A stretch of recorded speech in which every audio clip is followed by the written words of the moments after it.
All right, I have to issue a correction. Oh. I don't know what episode it was, Okay. but we were Probably talking about Grizzly Man. we were talking about Columbo, so it could be literally any episode. Oh, yeah. I, with my whole chest, said that Diana Rigg played Mrs. Columbo. Okay. Totally wrong. It's Kate Mulgrew, who's red in Orange is the New Black and like everything else. I love Kate Mulgrew. I've made that mistake before. I don't know what the blockage is, but my fault. The people have spoken, and here we are. So sorry, Kate Mulgrew, who played Mrs. Columbo, which it was an ill-fated show. It did not do very well.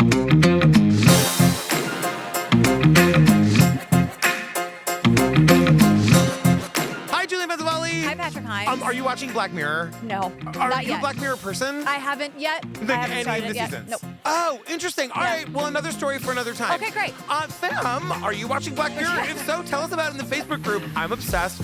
The first episode of this season has Rashida Jones. It's wild. Okay. Very good. Great. But we've got like 59,000 people in the Facebook group. That's amazing. It's wild. It's such a fun place. People are going in there just to make new friends and talk about the episodes and do all this stuff. It's the True Crime Obsessed podcast discussion group. That's right. And join us over on Ye Yonder Patreon. Yes. Patreon.com/TrueCrimeObsessed. We have a bunch of stuff over there for you. Ad-free episodes. And we've got, so that's where we cover our like series episode by episode. We are doing like Fox Hollow we're doing right now. We're doing we just did Scamanda. Scamanda, which is wild. It's what everybody wants to talk to me about when I see them in person. Oh my God. And then what are we doing next? We're doing the Karen Reed thing on ID, HBO, the 5-parter.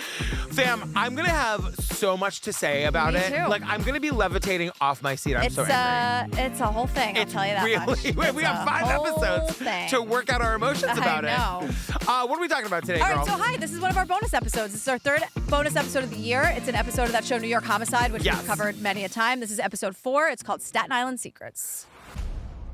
An 18-year-old murdered in her own home. If you knew Lizzie, it's like no one would want to harm this person. Leading the NYPD into uncharted territory. Staten Island homicides are just not heard of. It's just not like Brooklyn. It's not Manhattan. And Willowbrook specifically is a very Orthodox Jewish community and a very tight-knit community.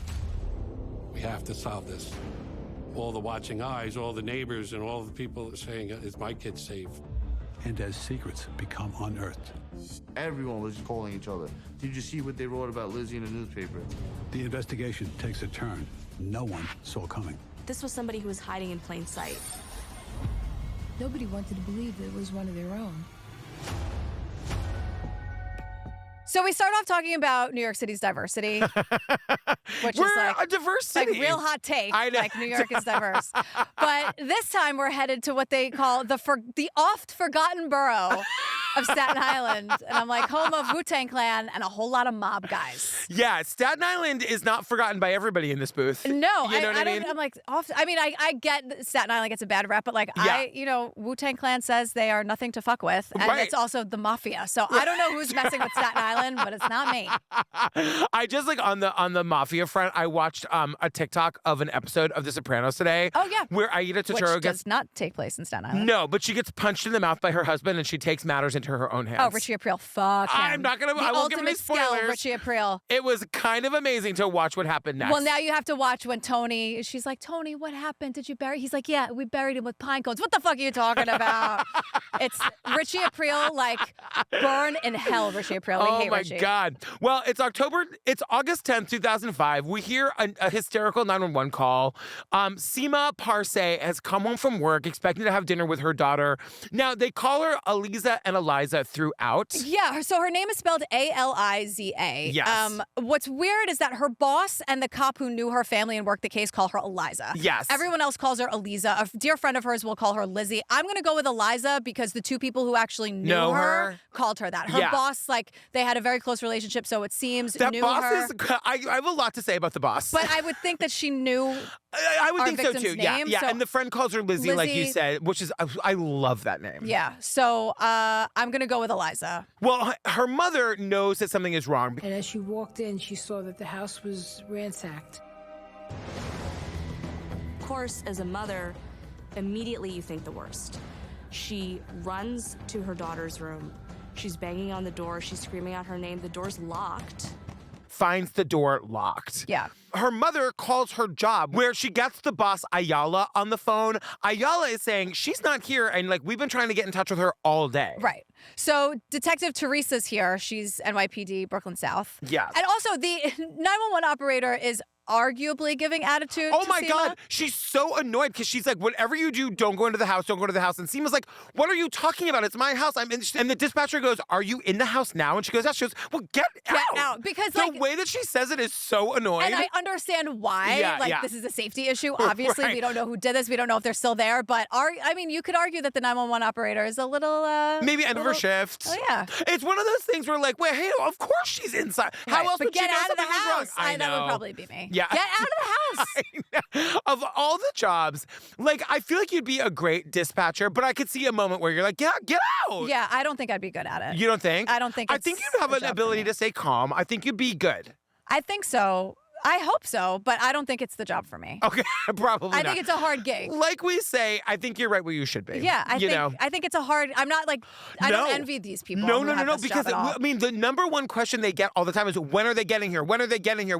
And they don't know. They don't have the answer to that question. And the thing is, I've asked my dad before because my dad's a volunteer EMT and works like as a volunteer for the local fire department near where he lives. And so I've asked him, like, Dad, what's the tea on like how long when the call comes in, when it gets to you, when you get paged, like what is it? Because the same thing, everyone's always asking, are they on their way? Yes. And he's like, we're always on the way. Of course. Like we get it immediately, and we are on the way while the person is figuring out the information. Yes. Like we are on the way there, not knowing half the time immediately what it's going to be. Right. But like we're going. Of course. And sometimes it's someone who like sliced their finger open on Christmas morning slicing bagels, which happened like 2 Christmases ago. I was like, where's Dad? My mom's like, someone sliced their finger open. Or sometimes it's like things that maybe one would want to talk to the local like trauma expert about. Of course. So he never knows like what it's going to be. But either way, assured, Till is on his way.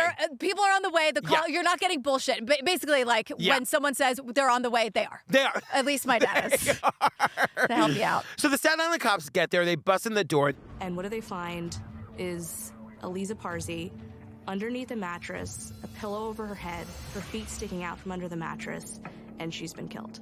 The pillow over her head. Under the mattress. Her feet are sticking out and she's dead. And Eliza's in a towel and her hair is still wet from the shower. So this is now a murder investigation, even though there's no, quote, obvious manner of death. Something horrible happened to this poor girl. And it's like, can you imagine anything more terrifying than coming out of this shower, being wet and cold and vulnerable and finding a person in your house? It's the worst. That is the scariest scenario I can imagine. And then like having to fight for your life, which is exactly what Eliza did. And like, I mean, and not to state the obvious, but like your feet are wet, you're slipping on the floor, you don't have like, you're totally caught off guard. Yes, and you're even more vulnerable than you would have been if like the person had broken in the house in the middle of the night. Right. You know? Totally. So Shaul is here. He's Lizzie's friend. And they're friends since they're 10 years old. They met on this like large group family retreat upstate, he describes. They're Orthodox Jews. So I think that's a thing that's important to say here. And I think it's just like was an Orthodox Jew family retreat. Yeah. So they all stayed friends. It sounds so wholesome though. It sounds like so much fun. And they all met at like 10 years old and then they stayed friends even after high school. So it's like a real, like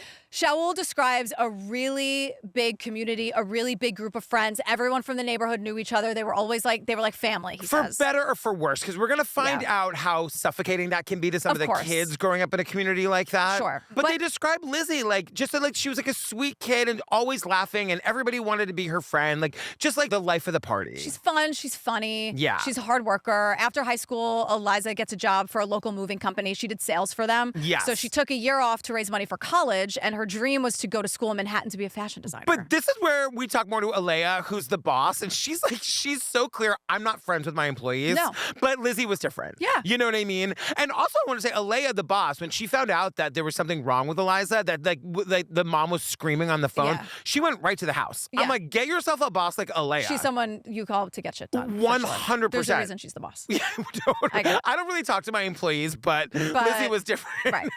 Yeah. I can see that you avoid her in the break room. You know what I mean? Maybe if you're like, oh, I don't know. If you were like 5 minutes late. If she's like not in the mood for it. You could tell if she's in the mood for chatting. If she is, then like she's going to talk everyone's ear off. But if she's not in the mood, like no one's chatting. She and definitely, that's fine. Like, she sets the tone for sure. She has shit too. Yeah. So yeah, we learn it's Willowbrook in Staten Island, and it's a very tight-knit community, as we learn, very Orthodox Jewish community.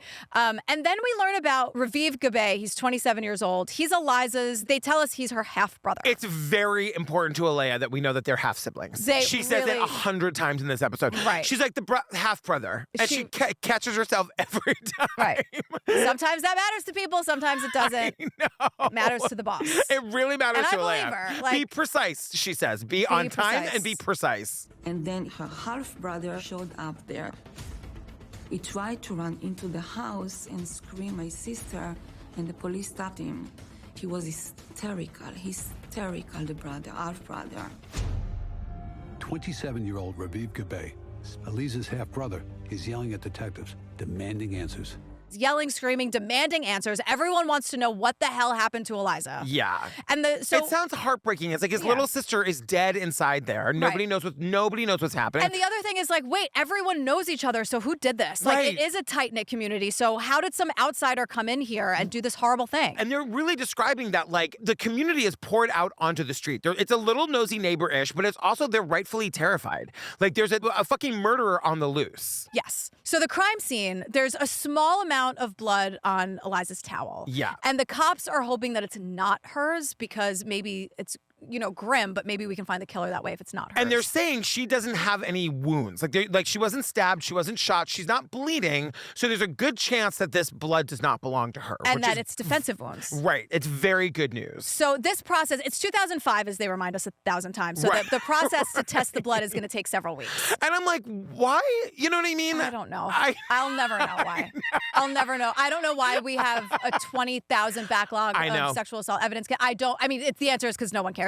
Right, But I yeah, would love to know why we can't speed things up a little bit. Because it's not and truly, like, I'm not trying to get political, but it's only going to get worse. Like, it's only getting worse. It's like the mass layoffs of the scientists who do this shit. Yeah. It's only going to get worse. Yeah, there are there are boxes upon boxes upon boxes of untested DNA like all over the country. And there's no shortage of people going to college for science degrees. And there's no shortage of people getting hurt and needing help. Exactly. So we're fucked. I know. Should we just move into this booth and stay here? Like, welcome, Are we safe everyone. in here? I don't know. At this point, there's no lock on that door. There's no lock on the. Thank God. Sometimes I have nightmares about getting actually locked in the booth. No, you don't. I've had nightmares about being I can't get out, and the oxygen is depleting. That's not good. I know.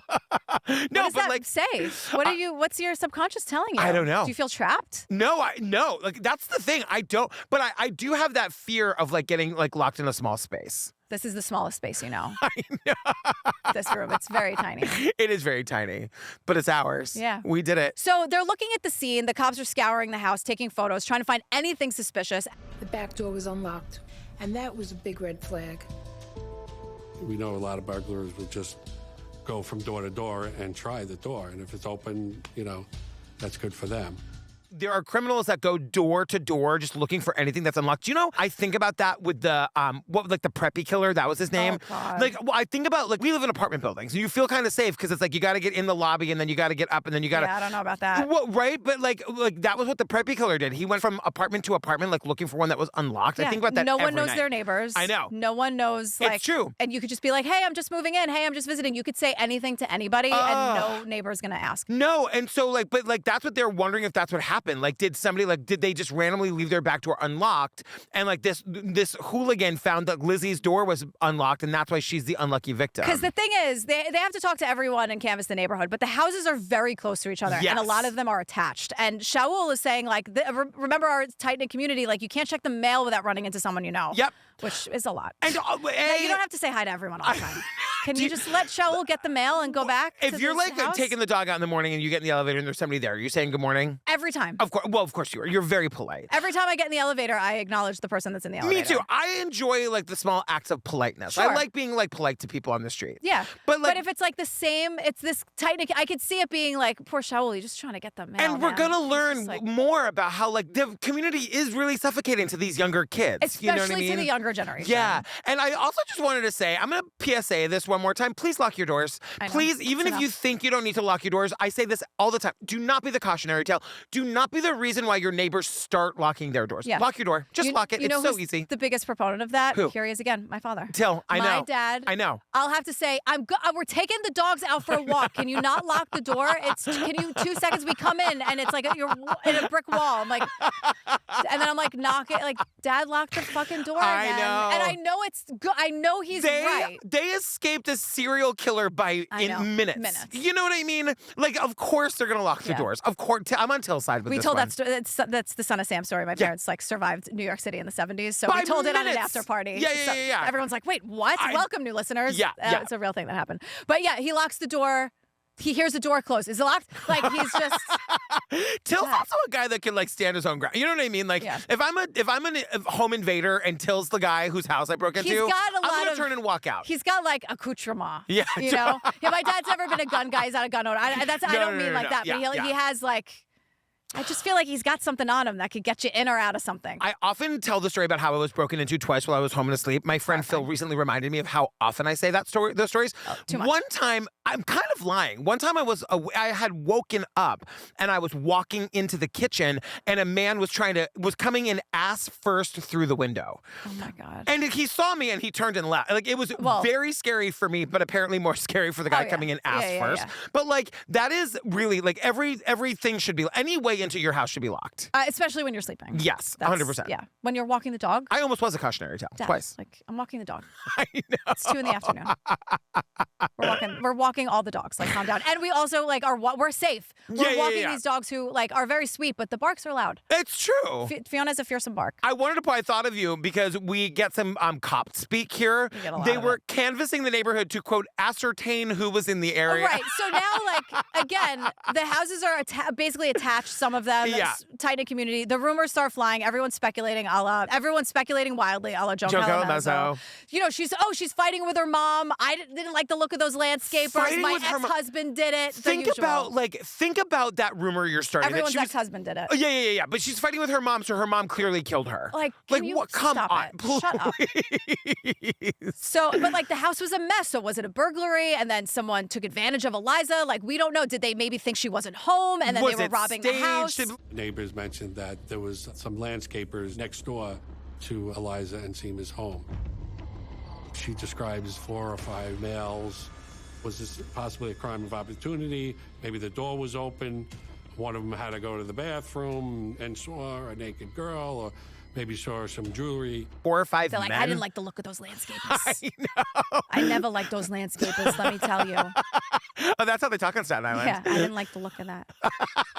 If you ever watch Mob Wives, it's very wallpaper in the downstairs. They talk about like, so I didn't invite Renee to my party. Right. Yeah. So, and like, Drita's always like, I was bugging, Ange. I was bugging. You never cease to amaze me with the shows I find out that you watch. Mob Wives, I had to a little bit. Like, Big Ange is like a legend, and so like we knew her like the Drunken Monkey, and it's like I had to watch. Mob Wives definitely goes off the rails. Yeah, but it's a different kind of like. So I didn't know if I was going to invite Renee to my party. And so she comes to my party. I love it.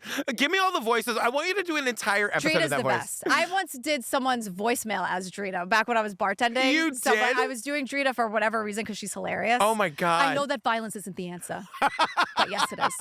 And I did someone has my voicemail from 1,000 years ago. Oh I my God. did their voicemail as Drita. I wish I could figure out how to do Jennifer Tilly because I want to say I'm not buying diamonds with Chucky money. You know what I mean? I don't know that quote from Jennifer Tilly. Because she's doing, she's like housewife adjacent now apparently or whatever. Oh, she's a friend of. I'm not up to the recent season. I'm about to start it. And they're like at a pool, and she's talking about how like when they got divorced, they had $700,000 in the bank, and her husband was writing her a check for $350K, and somebody was like, "You need a divorce lawyer," and then she like got a piece of this. She's like, "Well, her husband was on wrote The Simpsons. He created it. He co-created it, and so she's saying, "I got a piece of The Simpsons." They're like, "Did you get more money?" And she's like, "I got a piece of The Simpsons," and then she goes, "I mean, I'm not buying diamonds with Chucky money. Chucky money is my fun money."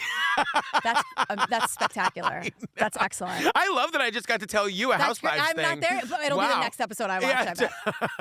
I bet. Let's learn about Aliza's family. Yes. Seema is her mother. Seema's from Israel, and she has 2 sons from her first marriage, Raviv, who we've already met, and Leo, and they're 10 years older. So Aliza is from Seema's second marriage. Right. Seema has a cookie business, like a thriving kosher cookie business. Yeah, they deliver. They deliver to like the neighborhood and like stuff. Home delivery, right? Yeah. So Seema gave half of her thriving cookie business to her son, Raviv, as a wedding present. Yes. I also wanted to point out that she's on like very good terms with her ex-husband. I love that. I think that's cool. So Raviv tells police, you should look at my sister's ex-boyfriend. Yeah. We didn't like him. He's Muslim. We're Orthodox Jews. The families were very unhappy. Yes. And we learned from Aliza's friend, Shaul, like, Eliza's family was going to disown her. Like, it was bad. It was really bad. And Eliza's 18. Like, she doesn't want to deal with it. So Aliza is sort of forced to break up with this ex. She moved on. He apparently did not, is what the brother is saying, the half-brother that the boss wants us to know is a half-brother. Very much a half-brother. Now, in fact, we learned Aliza was in bed sleeping,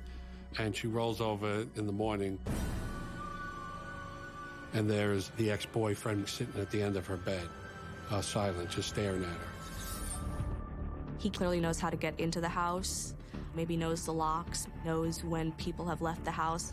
So clearly he knows how to get into the house. We got to go talk to him. Right. So just to be safe, before the cops leave the house, they get DNA and alibis from Eliza's mother and brother. They are getting DNA from everybody. And maybe this is why like the DNA is backed up for centuries, because like in the early days of DNA, they were swabbing every single person in the neighborhood to like make sure it wasn't them. Well, because everyone's like, we're close to everyone was in that house. Everyone knows everybody. So they they're trying to rule people out. Right. So to that end, they're trying to get the family's whereabouts for the day. So Seema, she'd been at the office. Raviv, the brother, the half-brother, was delivering cookies on Long Island. Even I said Long Island. And you said on, not in. I know. Nice job. I know. And the closed caption said in. And I was like, I'm not saying that. I'm saying on. Good job. Yeah, thank you so much. Because I grew up on Cape Cod, not in Cape Cod. So you know. You know, yeah, if you grew up in any sort of landmass surrounded by water, it's on. It's a trauma that y'all suffer. Yeah. You know? But guess what? The ex-boyfriend comes to the cops because the cops were going to track him down thanks to the brother. So the ex-boyfriend shows up to the crime scene. And they, quote, immediately take him down to the 122 for an interrogation. The 122. The 122. I was like, they're really delivering today. Yeah, they don't say 122. It's the 122. It's the 122. It's the 122. I wrote it down because I was like, that is, it's the 7-5. Right. 122. It's the way the host says it's not it. like the 75. It's the 7-5, the 122. Or like the 75th precinct. You know what I mean? They're like the 122. It's the 122. It's the 122. So Detective Kenny hauls the ex into the station. They want to lock him into a timeline, ask him a bunch of questions. Yeah. They start grilling him about the fact that he broke into Eliza's room and being a total creep. Like, what was that about? We know there was drama. Like, give it to us, kid. Like, what the fuck? So his side of the story is a little different, as it always is. I mean, he's saying that, like, they're still into each other. They're pretending to be broken up. She's letting him in. Shaul, the friend, is like... I heard stories of her sneaking out to go see him. Growing up in America, we looked past religion, but unfortunately, our parents didn't. So maybe he just snuck in so she wouldn't get in trouble. This was a mutual. This guy's not a creep. And Shaul's like, hey, hi, I got news for you. We were all sneaking out of the house. Yes. We were all teenagers. Yes. We had strict parents and a strict religion. We all had drama if we dated outside of the religion. We were teenagers being teenagers. The cop is like, this is typical teenager shit. Yes. Like, no one is really surprised to hear, like, in the context of where we are and this neighborhood and having Shaul here to say, like, we all experienced exactly what Aliza had gone through. And then, like, this doesn't mean that he didn't kill her, especially because, like, the thing we have to remember is that the killer put the mattress and a pillow over her face, which is... It indicates that it was personal. It was somebody that knew her, somebody that loved her, and didn't want to have to, like, look at what they had done. And so, but this guy, the boyfriend, willingly gives his DNA, and Detective Michael is like, I was not getting the he's our guy vibe. I just wasn't getting it. And Detective Kenny's like, look, I don't want to get tunnel vision, which I was like, thrilled to hear. Good for you. Yeah, the bar's on the fucking floor. I know. But good job. He's like... Good job for doing the bare minimum, Officer Kenny. What do they say in the office? Like, congratulations, don't interrupt. Congratulations on doing your job. Right. Like, I know. Bare minimum. I know. But he gets DNA from everyone. He says he's not really interested in confirmation bias. He wants to look at everything. And he's like, if you get too locked in on one theory, you'll miss valuable information. I'm like, louder for the people in the back. They tracked down all 5 of the landscapers from down the street. I didn't like the look of those landscapers. Didn't like them, but they all get fingerprints and more DNA. They get cleared. These guys are cleared. They didn't do it. So Orthodox law says that the funeral needs to be held within 24 hours. So it's a rush for the autopsy. I mean, that's a very fast turnaround, and I'm not trying to say that in a funny way. Like, right. I mean, especially when there's an investigation that needs to happen here, like, that seems too fast. But is there any wiggle room there? No, there's not. And the cops are trying to find some silver lining here, and they're kind of happy because they're like, well, now we get to see everyone in one place and kind of get to know the family, and they want to one, like, get eyes on everyone, and 2, sort of make themselves known in case anyone wants to help out in any way. Yeah, and I mean, you know, like, they're doing that thing where they're wondering if the killer's going to show up at the funeral. So they go to the funeral. funeral, and the ex-boyfriend who like willingly went down to the police station, gave all of his DNA, he shows Loves up. Eliza, still Yes. has feelings for her. Yep. He shows up at the funeral and the family loses their shit because right now the family knows the boyfriend to be the prime suspect. According to them, he 100% did this. How Right. dare he show his face The here? mom is screaming. The brother goes right up to him. The police have the boyfriend removed, even though they're like, he probably didn't do this. Now, Raviv, the brother, is leading the charge against the ex. He tries to Yes. physically remove him. A fight breaks out. The police get involved. They have to haul the ex-boyfriend out of here because Raviv, the brother, is going to kill this guy. Half, sorry. And half siblings, I'm joking. I'm just saying that because The boss really wanted exactly. everyone to know. She says it 80 times. But Raviv is leading the charge against the ex-boyfriend, just for what it's worth. Yes. So after the funeral, the police meet with the medical examiner. The cause of death is determined to be manual strangulation. Being manually strangled, you kind of know that there was a struggle that went on. Manual strangulation also tells you something else. It's typically a crime of passion, something unpremeditated, something that takes place between two people close to each other. It's one more sign pointing to it being someone that Aliza knew. The cops are like, this is absolutely Somebody that Eliza she knew. knew. Yeah. So, but there's more information. There's no sexual assault or trauma on her body. However, Eliza did have sex within 24 hours of her death. And they also find skin under her fingernails, which is defensive. It can be defensive. But yes, she had sex within 24 hours, and they also determined that she was not sexually assaulted. And the cops need to talk to her friends because Eliza is an 18-year-old girl. She has a super strict and religious family. Yes. The family knows what she wants them to know. We have to talk to her friends to get the real story. Right. Well, that's exactly right. Especially in a community like this where some young kids feel like they can't be who they are to the adults in their life. Right. Because the friends are like, Eliza was super social. The cops describe her as a fun-loving teenager. She was always going into Manhattan, dancing, clubbing. And Shaul's like, yes, can confirm. I was the one driving my mom's minivan when we were all 17 years old going to 21 and over clubs. I know. He was saying there were nightclubs where his entire neighborhood, driven by him, would be in their own little section of the club, and not talk to anyone else. So they'd go all the way into Manhattan, break all of the rules of their household to just talk to each other. That sounds so awful. I remember going to nightclubs when I was in college. There was one nightclub that we went to. Nightclubs are the worst. We went on gay night, so it was unless it's gay night. Right, Thursday and Saturday. Bostonians, remember Man Ray on Thursday and Saturday? It was the best gay club in the city, and that was really fun. I don't remember it being overbearingly loud, But whenever I would go to with my straight friends to their clubs, on Lansdowne Street in Boston, Uns clubs. Yes, like Axis or whatever, the Uns club. They were awful. Just a bunch of straight people standing around not talking to each other. That's not my scene at all. No. That sucks. Barf. But it's that's what you do when you're a teenager and because your parents don't want you to go, that's what you're going to do. Yeah. So here's where it gets dangerous though. So Eliza was going online to meet guys. And Shaul again explains. In Staten Island, we all grew up with each other. So I couldn't look at Lizzie or one of her friends as being my girlfriend. They were more like my sisters.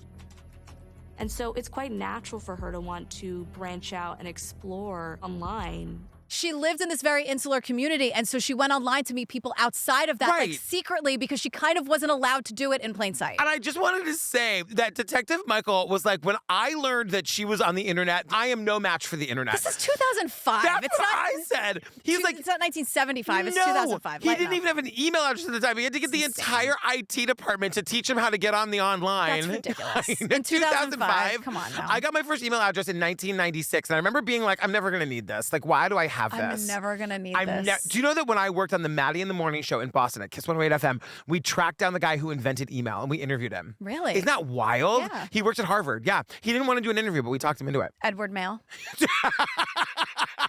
Yeah. That's where it comes from, right?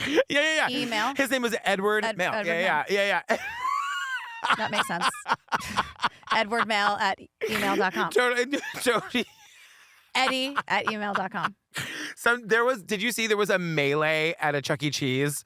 And it went on for 12 minutes. And in the background, you just see the Chuck E. Cheese logo with Charles Entertainment Cheese with the bow tie. And these parents are all punching each other in the ball pit. Just as he looks on, how dare you? He's giving your shitty kids a place to run around in their disgusting socks I know. in that ball pit. It stinks to high heaven in there. Edward Mail. That's Edward up Mail. there with Joe Mama. Like that's pretty good. Ed Mail. So the NYPD's computer crime unit is on the case. They have no idea what the hell's going Their on. IT department, who was able to get onto the online. Yeah. So they're going through Aliza's computer. They're looking through her emails, her IMs, like trying to find out anything. Yes. Because there's strangers involved. And so now they have to go outside of this community, which is like a good lead, but also it leads to the rest of the world, basically. Yeah, like she's talking to people online. Truly, and every time they find a new lead on her computer, they have to spend all their time and resources like tracking it down. Because like they were finding everyone she was chatting with and then meeting in person and then looking into them. Like, are they sex offenders? Are they creeps? Are they much older than her? Like, who is she meeting online? Well, on August 24th, 2005, 2 weeks after the murder, the cops find this one person. He and Aliza were supposed to meet the day before she died at 10 a.m. So he looks like a really good suspect. He had actually chatted with her about coming to the house at the right time when her mom wouldn't be there, would have presumably left for work. And she would leave the door unlocked so he wouldn't cause any sort of, ruckus. And you remember, the door was unlocked when the mom had come home from work. She was going to leave the door unlocked so he wouldn't like cause a scene getting in. And remember, the biggest red flags the cops had was that the door was unlocked. And so now this guy becomes like suspect number one. So they track this guy down in Brooklyn. He's super cooperative. He gives his DNA sample over, no problem. And he says, look, Aliza and I did have a sexual relationship. I was at the house the day she was murdered. We had consensual sex. Yep. And remember, this is what the medical examiner said, that she did have sex, but it was not an assault. And this is where it gets so New Yorky. I'm like, does this make sense to anybody else? Because they get a warrant for his Easy Pass, his Metro cards, and his phone records. Right. I was like, does Easy Pass exist everywhere, or is that just here? I think the tri-state area, no? Yeah. Because I'm like, if anybody watching in San Francisco, do they know what a Metro card or an Easy Pass is? Yeah, I don't know what they have for the BART in California. Totally. That's the BART, right? They used to have like paper tickets for the bus in San Francisco. Truly. I remember that, like not that long ago. They had paper tickets. There was also a transit system in a town called Fayetteville. It was the Fayetteville Area Rapid Transit. Mm-hmm. Oh, the fart? The fart. Come on, guys. That's true. Come on. I'm not making it up. The fart.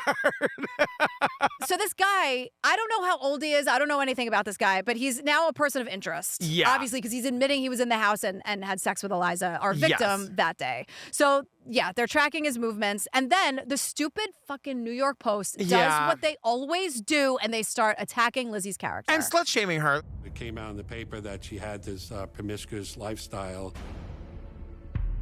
The media kind of painted her as a bad girl. We were kind of surprised all of a sudden that this came to light in the newspaper. And the Post takes it and turns it into like some slut-shaming horrible story. I found the article. You did? It's fucking disgusting. It's gross, but it's all about like the sexual encounters and all about whatever. But they also... God, I hope no gay man ever gets murdered because, you know what I mean? I was really thinking about this. I was like, we really only do this to women. You know what I mean? It's just taken for granted that men of any sexual orientation, if they were to find this on their computer, like it would be to be expected, you know? But what's really interesting that they didn't mention this in the episode, but in the article I found, which is horrifying, by the way, and I'm not going to give it any more air, but apparently Aliza, she was involved in an encounter that prompted her to file a rape complaint. Oh, shit. In Brooklyn, because she had told, allegedly, like according to their police sources, that she said that she did have sexual consent with a man that she met at a club in Manhattan, but when she woke up, there were other men there, and she filed a police report and then didn't want to pursue the case for the millions of reasons why we don't want to, and especially she would like get in trouble. Exactly. From her community. I would think, I'm just saying, I'm not assigning things. I'm just saying like she was probably too scared to say she was in Manhattan. Yeah, of course. Like at the very least. So there were no charges brought, but it's just like, I just wanted to say to everyone, or like anyone with kids or a loved one who's young, like please be careful with who you meet online. Yes, like please be of course. so careful. Yes. I know that like it feels more accessible now because like TikTok and you feel like you know people, but like you never know someone who you're meeting for the first time that you started a relationship with online. Yes. Like I know that really beautiful friendships and relationships can be created online, but like this, when I read the article and I saw that she had filed a complaint, it hit me again, like how dangerous it could be. Yes. As like a young, pretty teenage girl to be like meeting people far, like in a different borough. I know, it's scary. God, once again, I'm not trying to assign anything either, but she was pushed to do that because she didn't have access to meeting people outside of her community in her life. That was the only way she could do it. And when I was reading it, it's like, wow, New York Post, what a shitty way to highlight like how new and dangerous online dating is. Yes. At the time, like, I don't like your fucking tone. Yeah. And I don't like what you're implying. But this could have been part of a study of like, wow. Yeah. Be careful, everybody. Yeah. But of course, the New York Post had to do what they do. Yes. But the point is like, how dare you? And Shaul is like, first of all, the internet is a cesspool and women are dealing with creeps on a regular basis. Yeah. Even in 2005 when it, quote, just started, according to the cops. Of course. And you had an email address in 1996. Like, please. But like, most importantly, she was just murdered. Like, how dare you put this garbage out there about this person and his friend? Right. Like, how dare you? Yeah, it's bad. I mean, the Post, I'm sorry that you had to put yourself through the reading of the Post article. I am too. You know, it's horrible. It sucks. So the community is getting impatient that the investigation is taking so long. I mean, the investigations take as long as they take, but I also understand, like, there's a murderer on the loose. There's a murderer on the loose. And could it be someone in their community? Right. That it's very scary. So it's September 13th, 2005. Finally, there's a major break in the case. The DNA is finally back and the cops are stunned. Yeah, because it's the DNA that was found on the towel. Now, remember, Aliza didn't have any blood on it. She was not killed in a bloody way. Right. So the thought was that this DNA would belong to the killer. And they tell me that the match is a close relative to Aliza. They knew that the DNA was that of a male, so probably a brother or father. Either her brother or her father. Right. And we know that her father and her other older brother are back in Israel, which only leaves Raviv. And the DNA is not just from the blood, but under Eliza's fingernails. Yes. So the only person it could be is Raviv. Raviv, who was a wreck at the crime scene. Yes. Raviv, who told the cops to look at the ex-boyfriend. Raviv, who physically fought the ex-boyfriend at the funeral. Exactly. That Raviv. The one who had the alibi saying he was on Long Island delivering cookies. Yeah, he is a DNA match. Just to really be clear, Raviv is a DNA match to both the blood on the towel and the DNA under Eliza's fingernails. Yes. So now we have to track Raviv's movements. They get his cell phone and his Easy Pass information. And the cameras from the bridges and highways. Yes. Now, Raviv's story to the cops, you fucking idiot, stay stupid, everybody. I know. Is that at 1 p.m. he was out delivering cookies on Long Island. Wrong. They have him coming into Staten Island at 1 p.m. They have the toll information. Exactly. So he's lying. The cops want to talk to him now. Yeah, 1:30, they have him within a block of Eliza's house. Now, the cops are like, we need to talk to him right now. They call him up. He doesn't feel like going to help his sister's murder investigation. He's too busy. There's a party he really wants to get to. Yeah, well, because they haven't told him why they want to talk to him. And I think if you're Raviv and you get that call, you're terrified. Because it's like, anytime the cops are calling you without saying, we got the killer, you're watching your back. Well, then they're like, we need your help with your sister's murder investigation. He's like, I'm too busy. And then they trick him by saying, yeah, no, it's about that ex-boyfriend you hate. And he's like, oh, in that case, I'll be right there. So he heads to the station. He brings his wife. They put the wife in the other room. Yes. And they talk to Raviv alone. And because the cops are like, we cannot, why would he do this? In a million years, what would his motive be? So Raviv is like immediately belligerent. Yes. They lay out all the evidence, the DNA matches, the blood, skin under the nails, the proof that he was not delivering cookies. It's still so early in DNA that he thinks he can still talk his way out of it. Right. That it doesn't matter that he's a direct DNA match for the blood on the towel and the skin under her fingernails. And he's still belligerent. He's denying it. Yeah. And they trick him again. And they trick him into telling the truth. They use that shitty article from the Post. And they say, look, everyone is saying she was sexually assaulted. So unless you want the whole town, including your mother to think that you raped your sister, you should tell us what happened. And that honestly does the trick. It works. So here's what Raviv tells police, this piece of shit, this entitled piece of shit. Unbelievable that he doesn't even try to make himself look good in the story. This is the story he tells. Yeah. He just got married. He says, I'm living with my in-laws in their basement. Apparently the house is enormous. Yes. He's under a lot of pressure to make a lot of money. And that shouldn't be a problem, though, because I'm like, your mother handed him 50% of your thriving cookie business. Yes. Which, by the way, as soon as he got involved, fell apart. Right. So as Raviv tells it, the business wasn't really worth what he would feel would be an appropriate wedding gift. So he felt that his mother still owed him a wedding gift. he felt that his mother still owed him a wedding gift. Like, that Who is this piece of shit? Unbelievable. And he wants his mother to give him some of the money she got from her divorce. Right. Because she sold a house in Israel and she got a nice chunk of change. Right. And because he is driving the cookie business into the ground, he wants more of the money that is hers. And not only that, she gave you half of her thriving business. I know. And it's not enough. No, I know. And for a wedding gift? He's going to what go happened to a toaster or some candlesticks? Half the cookie business? I know. And it's also just like, imagine him living in his like wife's family's house and they're all coming down on him for not making enough money. This entitled piece of shit. He's know. living in someone else's house demanding his mother's money. Who does he think he is? And then he goes to get it. So what happens is on the day of the murder, he's driving to Long Island to deliver the cookies. He decides to make a detour to his mother's house. He thinks his sister and his mom will both be at work. So he's going to rummage through his mother's shit looking for the check. That's why the house was a mess. Yes. He's looking for the money. I mean, which is just unbelievable. It's unbelievable. So Aliza's in the shower. He doesn't know that. He doesn't know she's home. She gets out of the shower and they're both shocked. Neither of them can believe it. Now, Raviv says to the cops, Aliza, this is all bullshit, by the way. Yeah. But Aliza sees him and immediately jumps on his back and scratches him, which even in this story, to me, says there was a lot of animosity there for a long time. There must have been. So in self-defense, he throws her off him, and that's when she falls and hits her head on the box spring and passes out. And dies. Bullshit. Yeah. So Raviv can't believe what he's done. Those stories never work, by the way. And we know, we'll get into the facts in a minute. But Raviv then says to the cops, and he's so shocked by what he's done, he can't believe that he's just killed his sister, that he covers her body, and he continues on to his delivery route.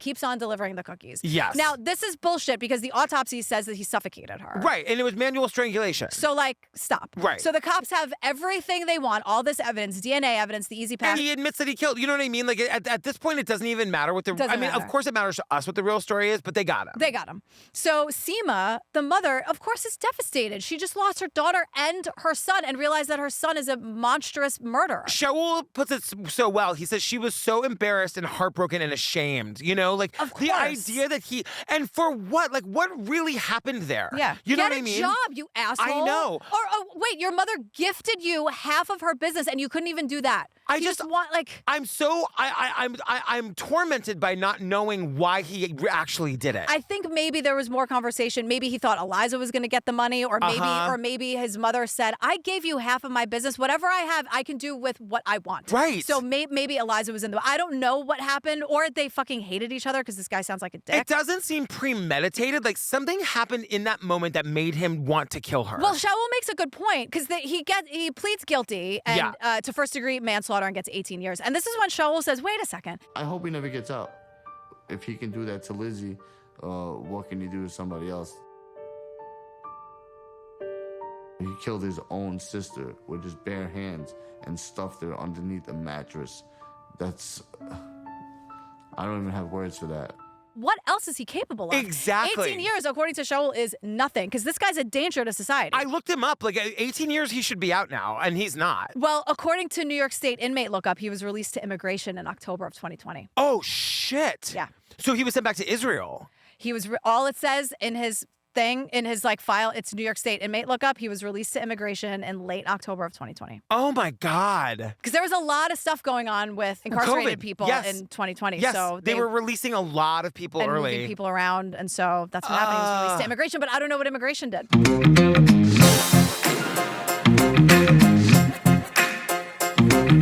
Oh, my God, girl, we did. What's it called? So this is an episode of New York Homicide. It's episode 4. It's called Staten Island Secrets. Yeah, such a good series. Oh, my God. Yeah, so we have plenty of bonus episodes. This is always on the roster. Every once in a while, we'll throw in a bonus episode of this one.